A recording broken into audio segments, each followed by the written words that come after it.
And disc golf is a growing sport, and not only in the country, but in this community. This summer, we started doing a scramble. Of course, Curtis Abel got this all started with building this course back in 2009 with the first 9 holes, and then he added 9 more holes. I think it's about 2011 is what we have now decided. And we've done a lot of stuff out there. One thing that we started this summer was a scramble, and it was every Monday night. We'd have, when we first started, we had 6, 7, 8 people show up. Now we're doing on Sunday afternoons because of the daylight, the changing of the daylight. We've been having 15 to 20 people show up for that scramble. And if you go out there just about any time, there's somebody out there playing. And that's one good thing I think that's really been beneficial to this community. It's a small group of people that are playing right now, but there's more and more people that are learning to enjoy it. I got my wife out there about a month ago. She kept saying, well, I want to exercise. Let's go walking. I'm like, that's boring.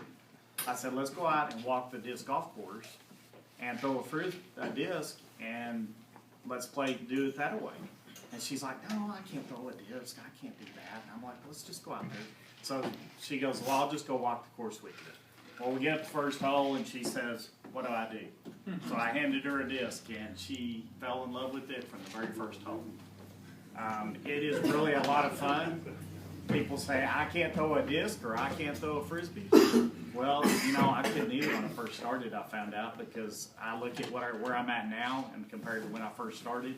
I'm about when I first started, I'm about where my wife was when she started now. And don't throw it very far, but she throws it down the middle. They call me Fairway Rick, and I'm still that way. When I throw it, it ends up in the middle most of the time unless I hit a tree. So I'm working on that at all times, but I've learned a lot about the game over the past 2 or 3 months. And there's actually a lot of people that come through from other communities and the area. And one reason they do that is because, this comes up, we're actually listed on the Disc Course Review.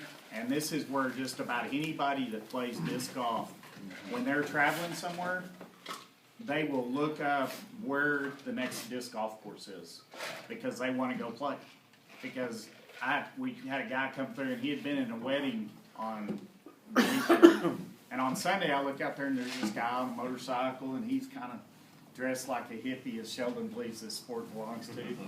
And we asked him where he's from. He said, well, I'm from Colorado. And I said, well, how'd you find out about our course? And he said, well, I looked on Disc Golf Course Review.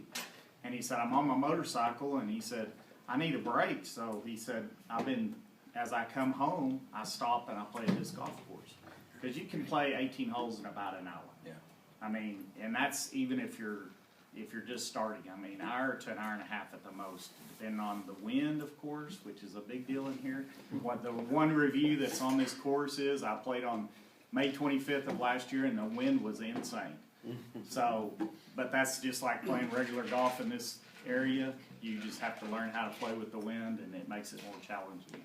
And there's things you can do and different discs that you can use in order to combat that. If you look at this course, it is now an 18-hole course. It is a permanent course out there at the lake.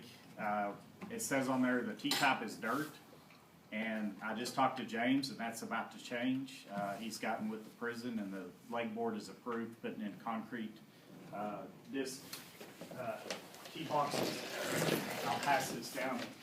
This is just kind of a diagram of what we're going to do out there. When we first approached him about it, especially nobody really had any objections except Scott Rennick, and he's like, that's awfully big, 12 foot long, but I said, if you'll go out there and look at those where we've worn it off, I said, it's at least 12 foot long, and it is. We measured it. It's about 12 feet is what we do. And I'm really tired of falling on my can. So I've done that a lot because of those dirt tee boxes. Most of the courses in the area have concrete or a rubber type pad. I've played in Pampa and Borger. I've not played in Amarillo yet, but most of them have a concrete tee box now. We're going to put ours flush to the ground so that you don't step off the end and fall down like I did in Pampa a couple of weeks ago. It makes it a lot nicer. It looks a lot nicer, and that's what most everybody's used to playing. If you look at that diagram, it's like 4 foot at the back to 6 foot at the front. Because